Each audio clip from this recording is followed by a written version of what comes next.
Okay guys, today for Pride Time, you're going to continue working on the multi-step problems.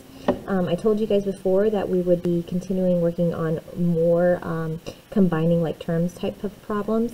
So in situations like this, the process of solving a multi-step problem is to make sure you do everything that you can to simplify both sides of the equation before you start solving with inverse operations.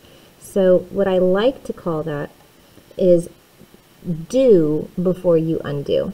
So what you're going to do is you're going to look at both sides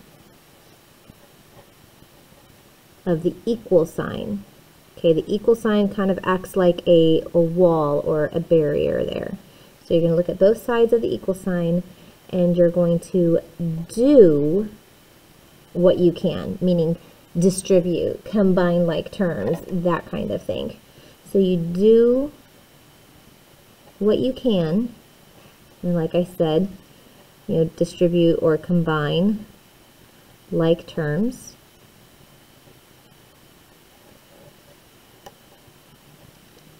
Before you undo. Okay, and that whole process of undo is the idea of opposite operations or inverse operations. Use addition to get rid of subtraction, use multiplication to get rid of division, and vice versa.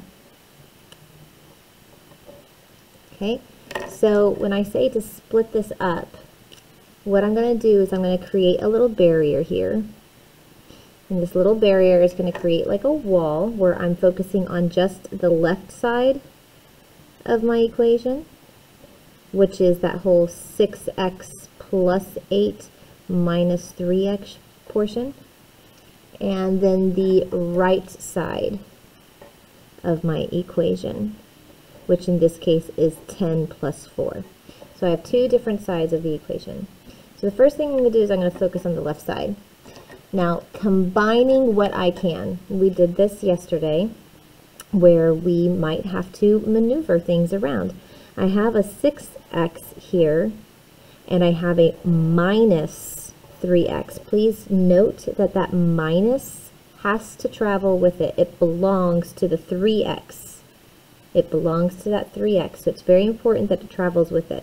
So 6x minus 3x is what we're going to focus on. And when we do that, we get 3x. Right, because 6 minus 3 gives us 3. The x just travels along. Now, we have that plus 8 that does not have a like term here on this side, so we're just going to write it as normal, plus 8. Okay, so we've now simplified by doing everything we can on the left side. We simplified it to where we have a single coefficient, a single variable, and a single constant. That's important. On the right side, 10 plus 4, they're both number values, so we can actually simplify that to 14. So now I have a simplified version to my equation. So this is my simplified version. I've got 3x plus 8 is equal to 14. It's just a two-step equation. You know how to solve two-step equations. The first thing you're going to do is subtract 8 from both sides. That's going to give you 3x is now equal to 6. And then you would divide both sides by 3. And you would get x is equal to 2. And you're done. Okay, let's try another one. So we've got 3x minus 6 plus 5x minus 3, and that's going to be set equal to negative 30 plus 5. Okay, so again, I can go ahead and create like a wall or a barrier between the two and focus on the left side first. I'm going to pretend like that right side does not exist at all, and it's just an expression instead of an equation, and I want to simplify the expression. So I have to focus on like terms. My 3x is a like term to a positive 5x. That plus sign belongs to the 5x. Very important that you know it has to travel with it. So 3x plus 5x, and that's going to come out to 8x. Okay, then we have a minus 6, which acts like a negative 6, minus that 3. So we're focusing on negative 6 minus 3. That's going to come down as negative 9. So now I've got a simplified expression of 8x minus 9. 8x minus 9. And that's going to all be set equal to the right side of my equation. Well, negative 30 plus 5, that's going to come out to negative 25. Don't forget to use those calculators, please.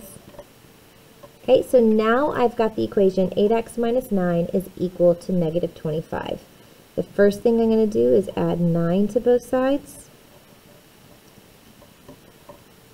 That's going to give me 8x is equal to a negative 16.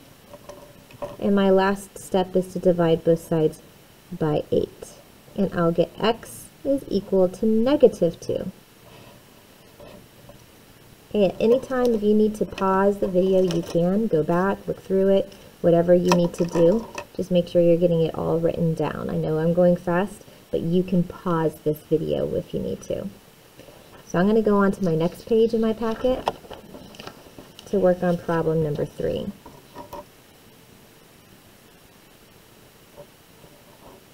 Okay, so for problem number 3, I've got negative 2 times the quantity of 3x minus 5, and then outside of that quantity I've got a plus 4x, and all of this is set equal to 36. Okay, so again I'm going to set up my little wall where I'm going to work out this portion of the problem.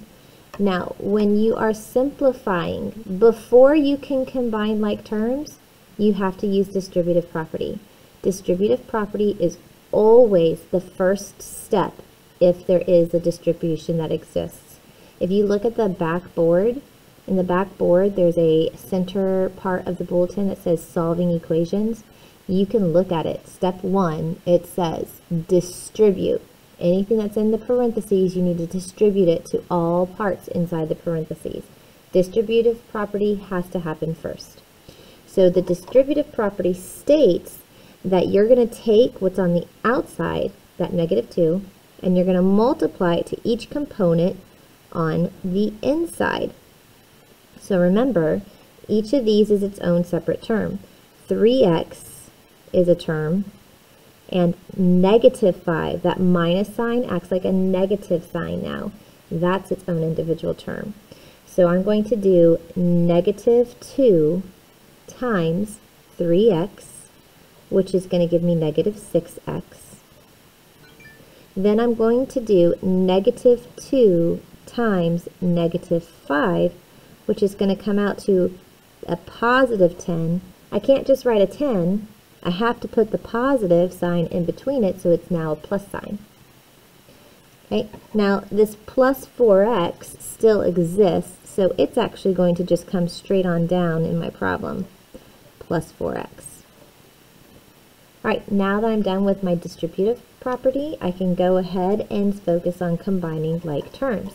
So my like terms here are negative 6x and a positive 4x. Those are my like terms. I can write them side by side, negative 6x plus 4x, and when I focus on working that out, negative 6x plus a positive 4x is going to be a negative 2x. That plus 10 has nothing to be combined with. It has no like term, so it's just going to come down on its own, plus 10. And I've now simplified the left side of my equation to a single coefficient, a single variable, and a single constant. Once I've done that, I can focus on the right side. Now the right side, I don't have anything to do. It's just a number. So that number is going to come straight down. And now I've got my equation.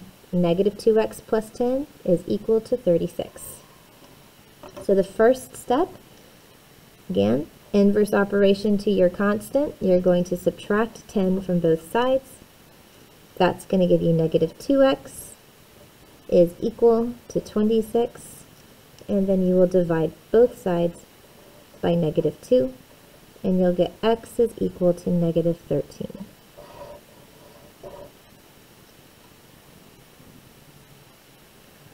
Okay, once you have finished copying down the notes, go ahead and you can continue to work on any IXLs that happen to be missing, or any quizzes assignments or Prodigy game assignments that happen to be missing. If you don't have anything missing, just play Prodigy until pride time is over.